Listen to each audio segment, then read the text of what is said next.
안녕하세요.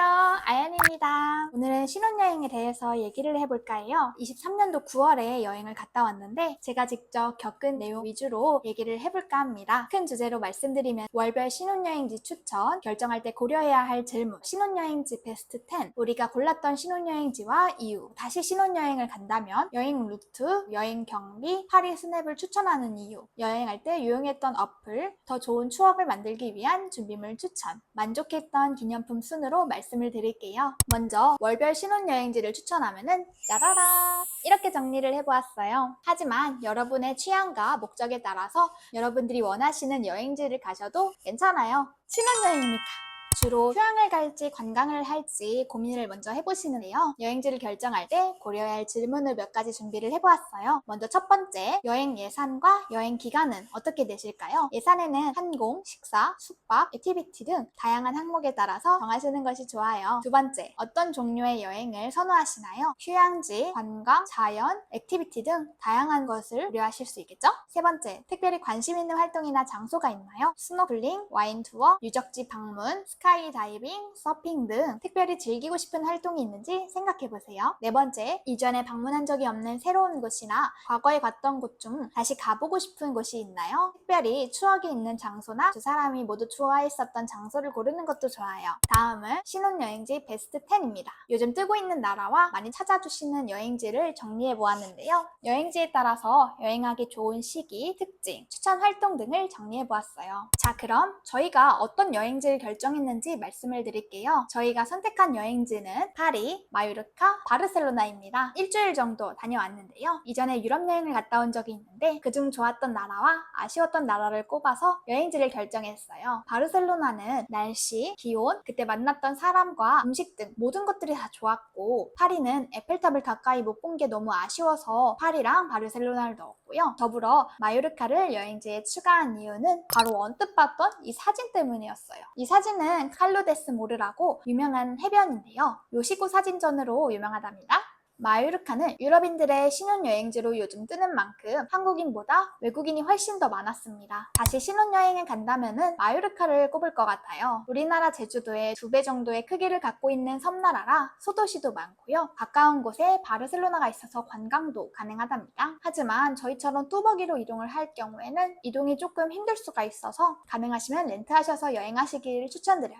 다음은 1차별 여행 루트를 말씀드릴게요. 자세한 내용과 장소는 아래 더보기를 확인해주세요. 우선 파리를 도착 후 호텔로 바로 갔기 때문에 0일차로 시작을 하고 1일차부터 말씀을 드릴게요. 1일차는 파리에 있었는데요. 센강에서 아침 산책을 하고 가볍게 빵으로 아침을 먹었어요. 그러고 나서 샹드마르스 공원에 가서 점심을 먹고 사랑의 벽과 몽마르트, 틸르리 정원을 방문 후 야경 투어를 끝으로 마무리를 했답니다. 이전 여행에서 방문하지 못했던 관광지를 위주로 넣었습니다. 2일차는 파리에서 마요르카로 넘어갔는데요. 아침에 에펠탑 근처에서 스냅 촬영을 하고 바토 파리지행이라는 유람선을 타고 생강을 구경했어요. 그러고 나서 점심을 먹고 마요르카에 가기 위해 오를리 공항으로 이동합니다. 3일차는 마요르카의 칼로데스 모르에 가는 것이 목적이었어요. 아침에 호텔에서 조식을 먹고 다른 일행과 택시를 타고 칼로데스 모르로 이동을 했는데요. 점심을 먹을 때쯤 마요르카 팔마거리에 돌아와 점심을 먹고 구경을 한 다음에 하루를 마무리했습니다. 4일차는 마요르카 소도시를 여행하는 것이었어요. 늦은 아침 소에르에 방문해서 점심을 먹었답니다. 트램을 타고 소에르 항구에 갔는데 좀 더 일찍 올 걸라고 후회할 정도로 소에르 항구가 너무나 좋았어요. 그러고 나서 다시 마요르카 팔마거리에 돌아와 저녁으로 빠에야를 먹고 끝! 5일차는 마요르카에서 바르셀로나로 넘어가는데요. 호텔 근처에 있는 해변에서 아침 산책을 하고 마요르카 대성당에서 구경도 하고 사진도 찍었답니다. 점심을 먹고 아쉬운 마음을 뒤로 한 채 바르셀로나로 넘어갔습니다. 6일차는 바르셀로나를 관광지를 위주로 돌았는데요. 아침에 브런치를 먹고 사그라다 파밀리아 성당으로 이동했습니다. 다음날 성당 안을 구경할 예정이라 주변을 먼저 구경했어요. 그러고 나서 점심을 먹고 이전에 공사로 인해서 구경하지 못했었던 까사바뚜에 방문을 했습니다. 실컷 구경하고 호텔로 돌아가는 것이 조금 아쉬워서 바르셀로네타라는 해변에 갔어요. 해변에 가니까 놀이기구도 있고 먹거리도 많아서 축제를 하는 느낌이더라고요. 물어보니 바르셀로나에 메르세 축제가 한창이었는데요. 그래서 사람이 많았구나 싶더라고요. 구경을 하고 저녁을 먹고 추러스를 먹고 호텔로 이동했습니다. 마지막 1차예요. 점심으로 유명한 레스토랑도 가고 슈렐리아에 가서 추러스도 먹었습니다. 그러고 나서 바르셀로네타 해변에 다시 갔었는데 전날에 타지 못했었던 놀이기구를 탔어요. 그 다음으로 사그라다 파밀리아 성당 안에 들어가 구경을 하고 공항으로 이동했답니다. 이해하시기 편하시게 사진도 같이 준비를 해드렸는데요. 궁금하신 점이 있으시면 아래 댓글로 남겨주세요. 총 경비는 지난 영상에서 말씀드렸었는데요. 자세하게 다시 정리해서 다시 보여드릴게요. 짜자잔! 다음으로는 파리 스냅을 고민하시는 분들을 위해서 말씀을 드리고 싶어요. 제가 선택한 업체는 여기입니다. 마음에 쏙 드는 사진 분위기의 사진 작가님을 발견해가지고 주저안하고 바로 예약을 했답니다. 결론을 말씀드리자면 100% 만족했습니다. 30분 코스로 진행을 했는데요. 저희는 센강, 꽃집 골목 코스로 진행을 했답니다. 그 외에 다른 코스로 진행을 하고 있으니 참고해주세요. 여성 작가님의 밝고 유쾌한 분위기가 저희 부부와 너무 잘 맞았고 딱딱한 사진보다는 자연스러운 사진을 남긴 것 같아 너무너무 만족해요. 30분이 짧다고 느낄 수 있지만 여행하는 중간의 스냅이기 때문에 1시간 촬영보다 짧고 알찬 30분 코스로 진행하는 것을 추천드려요. 200장 이상의 사진을 받을 수 있었고 사진 전체 색감을 보정해서 전달받을 수 있었답니다. 다른 나라를 여행하는 도중에 사진을 전달받을 수 있을 정도로 1, 2주 내에서 완성본을 받을 수 있었습니다. 실제로 너무 마음에 들어서 이렇게 리뷰도 작성을 했어요. 다음으로는 여행할 때 이용했던 어플에 대해서 말씀을 드릴게요. 3가지 어플로 말씀을 드리고 싶은데요. 트리플, 트립 어드바이저, 시티맵퍼입니다. 트리플은 여행 루트 짤 때 너무나 좋았어요. 이렇게 일행을 추가해서 여행 루트를 짤 때 같이 짤 수 있었고 가고 싶은 관광지나 지역을 넣어서 거리순 재정렬 버튼을 누르면 거리에 맞게 루트를 짜주는 점도 좋았어요.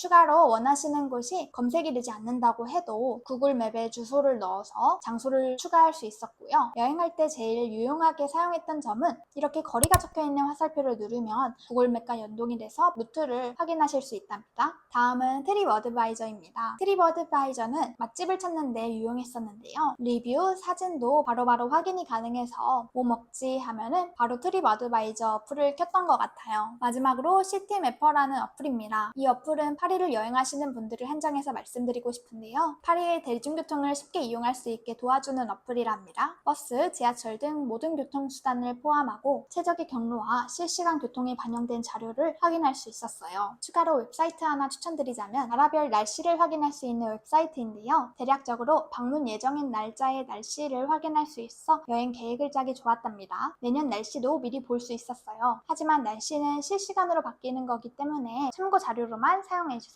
다음은 여행을 할 때 좀 더 좋은 추억 남길 수 있게 할 수 있는 준비물을 몇 가지 추천을 해드릴게요. 먼저 첫 번째, 일회용 카메라입니다. 가격은 2만원 내로 급하면 출발 3시간 전 면세점에서 구매 가능하신데요. 제가 추천드리는 방법은 그때 저희가 보고 있는 풍경을 한컷 찍고 거기에 있는 저희 둘 독사진을 하나씩 찍어서 총 3컷을 촬영하는 방법이에요. 나중에 우리가 함께 보고 있는 풍경과 그 자리에 있는 우리들의 사진을 보면 가슴이 조금 뭉클할 것 같아요. 13곳 정도 촬영이 가능하답니다. 나중에 현상 스캔하면은 감성 충만한 사진을 받아보실 수 있는데요. 저는 여기 현상소라는 채를 이용해서 현상 스캔을 진행을 했습니다. 인화가 아니라 현상 스캔만 진행을 했었어서 사진 파일을 메일로 받을 수 있었답니다. 절차는 업체 상품 구매, 일회용 카메라를 업체 택배 또는 등기로 발송, 업체에서 수령 후 현상 스캔 진행, 사진 메일 전송 순으로 이뤄지며 필름 카메라를 자동으로 폐기한다는 점과 빠르게 처리되는 점이 좋았어요. 실제로 택배 완료 후 1일 내로 메일을 받을 수 있었고 24시간 내로 작업이 진행된다고 합니다. 다음은 수채화 물감 세트입니다. 그림을 좋아하시는 분들 또는 그림을 좋아하지 않으셔도 하나는 꼭 챙겨가시는 것을 추천드리는데요. 부피도 그렇게 크지 않아 한적한 카페나 잔디밭에 돗자리를 펴고 앉아서 에펠탑을 그리면 너무나 감성감성해요. 제가 구매한 수채화 물감 세트는 바로 이건데요. 손바닥만한 크기의 도화지도 12장 동봉되어 있어서 너무나 좋았습니다. 다음은 피크닉 매트입니다. 잔디밭에 앉아있는 것을 좋아하신다면 가벼운 무게의 피크닉 매트를 하나 챙기시는 것을 추천드려요. 유럽에는 공원이나 잔디밭이 많아 돗자리를 피고 앉아만 있어도 정말 좋은 시간이 되는 것 같았어요. 다음은 핸드폰 삼각대입니다. 사진도 좋지만 그때의 분위기를 잘 담을 수 있는 거는 동영상이 제일이라고 생각해요. 큰 삼각대를 갖고 다니는 거는 조금 불편하니 작은 삼각대를 위주로 찾았었는데요. 제가 발견한 상품은 바로 이 삼각대입니다. 이 삼각대는 핸드그립이 달려있어가지고 되게 편하게 찍을 수 있었고요. 많은 분들이 분들이 보시고 어디서 구매한 것이냐고 여쭤볼 정도로 인기가 많았습니다. 크기도 크지 않아서 가방에 쏙 들어갔고 블루투스 리모컨도 같이 있어가지고 사진 찍기에도 정말 좋아요. 마지막으로 블루투스 스피커입니다. 여행하는 동안 외출 준비를 할 때 항상 음악을 듣는 편인데요. 미니 블루투스 스피커여서 음질이 다소 차이가 나지만 손바닥만한 크기로 부담이 없었고 분위기를 더 풍성하게 만들어주어서 여행할 때 꼭 갖고 다니는 필수템 중 하나예요. 마지막으로 제가 만족했었던 기념품에 대해서 소개를 해볼게요. 먼저 파리는 파리 신문 사진입니다. 이 파리 신문 사진 인스타에 한창 유행했었는데요. 지금도 사진 작가님이 계신 곳이 정해지지 않아가지고 운이 좋으면 찾으실 수 있어요. 주로 에펠탑, 몽마르트 같은 관광지에 위치하고 계신데요. 저희도 몽마르트 언덕에서 발견해 사진 촬영을 진행했답니다. 다음은 마요르카입니다. 마요르카에서는 환타 오렌지를 추천드려요. 환타 오렌지가 우리나라랑 다르게 과즙이 많이 들어가 있어서 다른 맛의 환타 오렌지를 맛볼 수 있었어요. 3개 정도 쟁여왔었는데 좀 더 쟁여올 걸 하고 후회할 정도로 정말 만족도가 높았습니다. 다음은 바르셀로나입니다. 바르셀로나에서는 레트 타일을 꼽을 수 있어요. 스페인의 지역마다 모양이 달라서 마음에 드시는 모양을 찾으신다면 바로 구매하셔야 됩니다. 제가 마음에 드는 모양을 마요르카 공항에서 찾았었는데 살까 말까 고민을 하다가 못 샀었거든요. 바르셀로나에서 동일한 모양의 레터 타일을 찾을 수 있을까 계속 찾아다녔는데 아쉽게도 찾을 수가 없었어요. 자신의 이름이나 특별한 문구를 조합해서 제작이 가능했고 사그라다 파밀리아 성당 주변에 있는 기념품 가게 등 다양한 곳에서 구매할 수 있었어요. 저는 타일을 어떻게 보관을 할까 서칭을 하던 도중에 우드 프레임을 발견을 했는데요. 바로 여기서 인터넷으로 구매해서 한반의 인테리어 소품으로 사용을 하고 있습니다. 이렇게 제가 신혼여행에서 겪었던 내용을 위주로 말씀을 드렸어요. 신혼여행은 일생에 한 번밖에 없기 때문에 하고 싶은 것들이 있으면 다 하셨으면 좋겠습니다. 또 이렇게 시간 내서 여행하기가 쉽지 않잖아요. 행복한 신혼여행을 위해 조금이라도 도움이 되셨으면 좋겠다는 마음으로 제작한 영상이기 때문에 도움이 되셨다면 구독과 좋아요 부탁드릴게요. 다음 영상은 저희가 생생하게 겪은 신혼여행의 브이로그가 올라갈 예정입니다. 이번 영상도 시청해주셔서 감사하고 다음 컨텐츠도 기대해주세요.